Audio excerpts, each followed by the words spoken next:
Hi, this is Melissa, and today is what? Today is Hope and Encouragement Tuesday, and I pray that you are having a very encouraging and you're full of hope. But I know that sometimes life throw things at us that we're just not expecting, and then those are the times that we don't feel as hopeful, we don't feel as encouraged.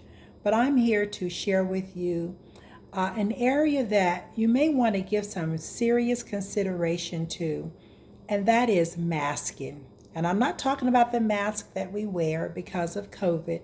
I do strongly encourage that you adhere to those guidelines. Mask when you're in public, mask around people that you have not been around, and be careful who you let in and out of your household who's not been a part of your regular household routine. And whenever you go out in public, please do mask and go out only when necessary. And wash those hands. Be very, very mindful to be careful about what we are doing during this time. God has given us the wisdom to know what to do, and we need to exercise it. And we are being blessed because now we are finding new discoveries that God has given mankind the wisdom to know how to develop the vaccine that will be coming soon.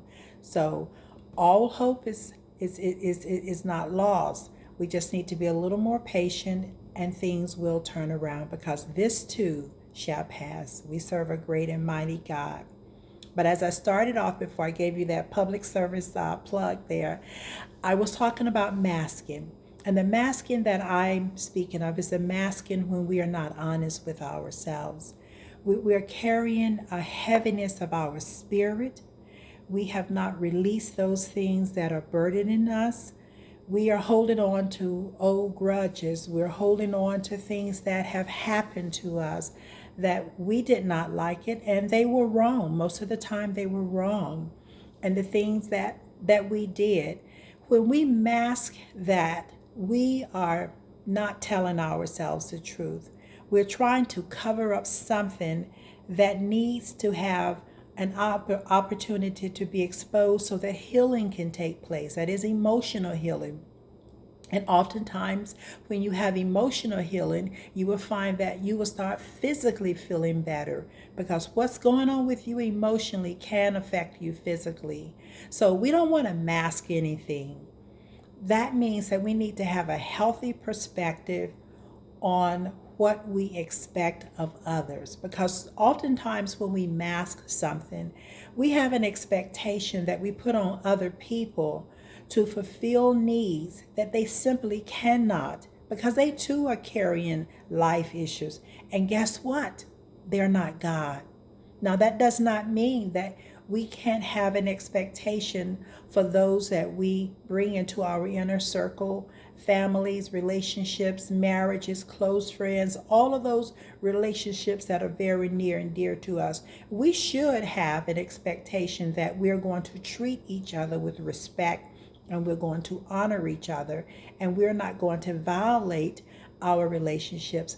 But what I'm speaking of specifically is when you have a hit and hurt, you have something that has happened to you, something that has been said to you, something that you're carrying around because it's hurting you. But what you do, you mask. And whenever we mask anything, it doesn't get rid of the issue. It will resurface. It will resurface in ways like bitterness, anger, depression, afraid to make decision, unwilling to move on. We start to just play things in our mind over and over again until we start believing things like, I'm not good enough.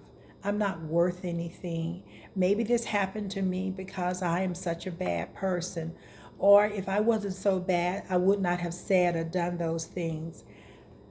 I want to share with you on this side of eternity, we're going to face hurts. We're going to hurt. But that doesn't mean that we need to get stuck in them. The more we're willing to unmask, tell ourselves the truth about where we are and what is hurting us, and when we are unable to get past it, we need to seek help. But first and foremost, we need to seek the Lord, because we don't want to be bitter people, angry people, depressed people, people who are unable to recognize opportunities when they're right there in our face. We want to be people to get beyond the hurt. We want to unmask this thing. We want to properly grieve it. And there were two examples I want to share with you very briefly about two brothers and a mother-in-law and a daughter. Well, when we think about Jacob and Esau, sons of Isaac, now in this particular story, and it's in the book of Genesis, I'm not going to go into all the details because you can read that later. But what happened in essence is that Esau sold or gave up his birthright. And back then, the elder son, which was Esau, there were certain rights that were passed on to the older son. But he was tricked by his brother Jacob. We call it, he was tricked over a bowl of soup. I think it's a little bit more detailed than that, but today we're not going to get into that aspect of teaching, because I want to make a point here. And the point is that Esau was done wrong. Jacob, along with his mother, you're talking about generational type thing, she taught her son how to be deceptive, and he practiced that deception on his own brother. So that goes to show us that family, sometimes we hurt each other. But we need to face the truth about what is going on in our family so that we can move past it. So in the case of Jacob and Esau, Esau was hurt. He was devastated. He felt like he wanted to get revenge. He had every reason to feel that way. But over a period of time, and you read the fullness of the story, Esau went on his way and Jacob went on his way. But at some point in time, their paths crossed again.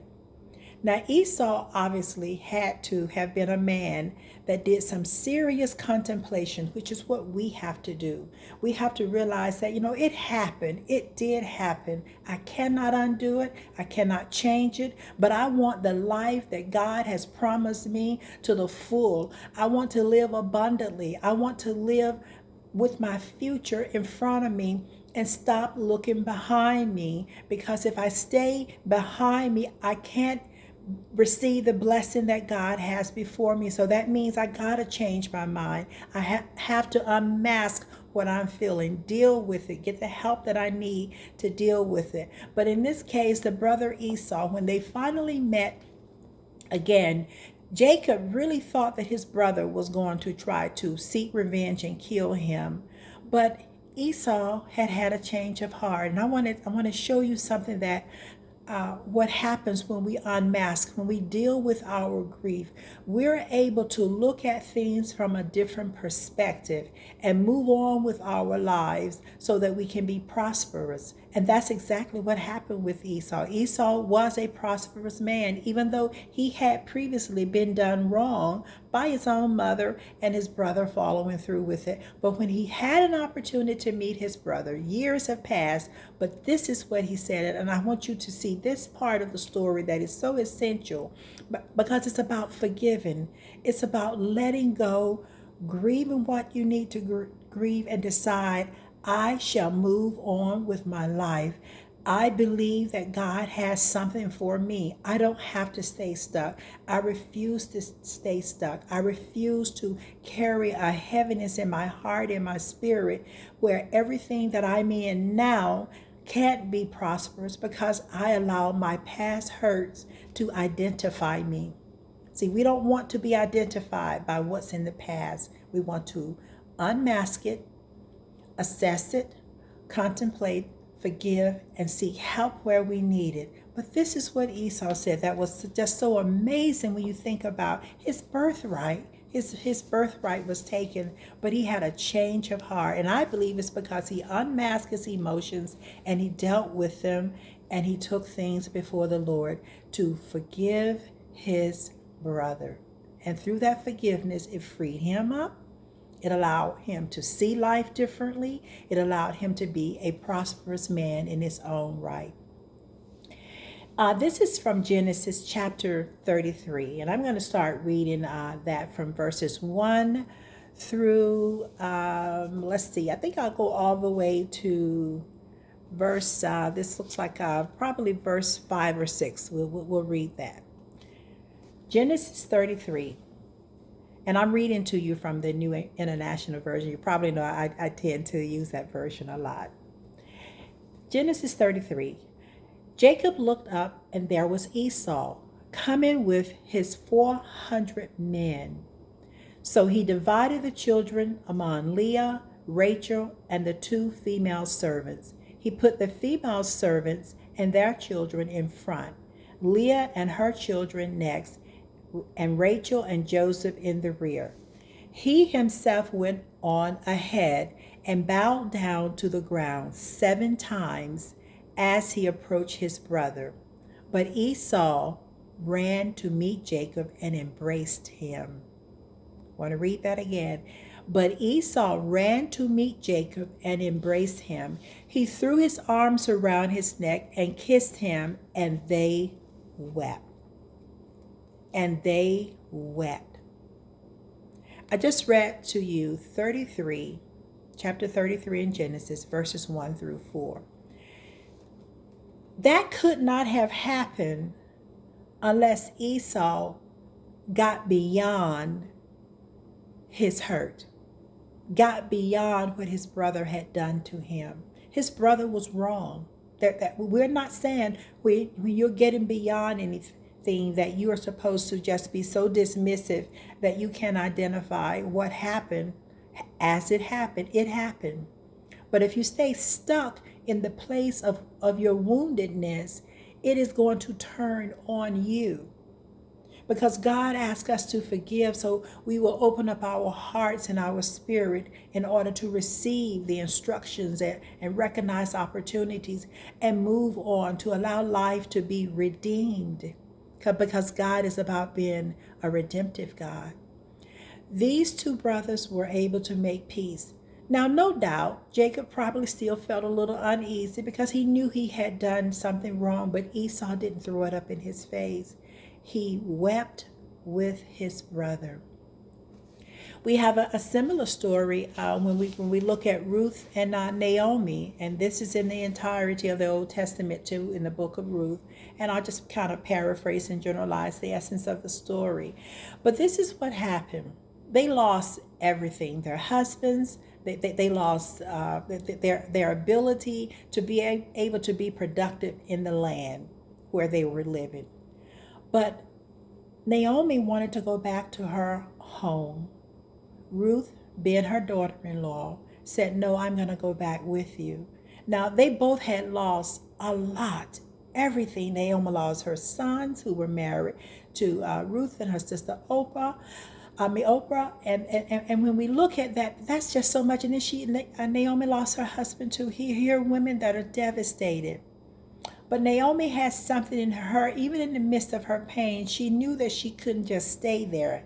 She had to unmask, accept the reality of where she was. And she decided that I need to go where there are other opportunities. I don't know the full outcome, but I'm willing to do something other than stay stuck here.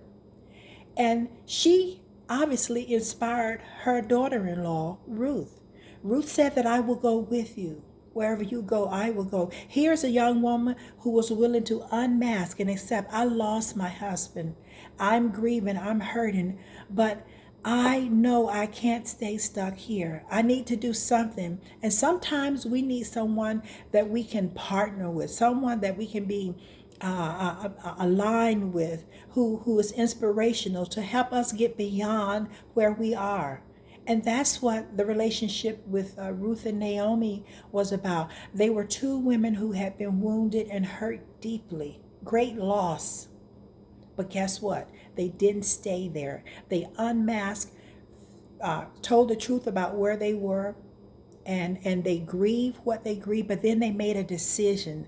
I need to do something to get beyond my hurt. And of course, you know the rest of the story. Because of the decisions that they made, Boaz in the lineage of Jesus. All of that would not have been if these two women hadn't decided, I am unmasking. My pain is what it is. I accept that it happened. I don't agree with it, but the choice that I'm going to make is to find a way to get beyond it. So that's what I'm offering you. I'm offering you that whatever it has been in your life, whatever it is that you have done, whatever it has been in your family, make a decision to make room for God to bring about healing.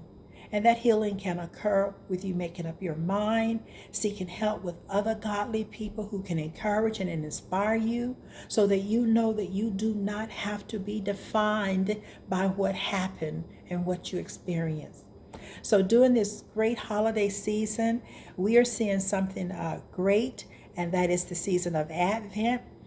We are waiting, preparation, and waiting. So this is what the Lord asks us. Prepare for our future. Wait to see His goodness come to us in so many ways. And don't look back. We need to be looking forward and to prepare, unmask. It happened. I can't undo it. But I refuse to stay where I am. I shall receive what my Lord has promised, goodness and fullness of life. So I want you to have that. Okay? So we will be back on next Tuesday for another period of hope and encouragement, because you're worth it and you're loved.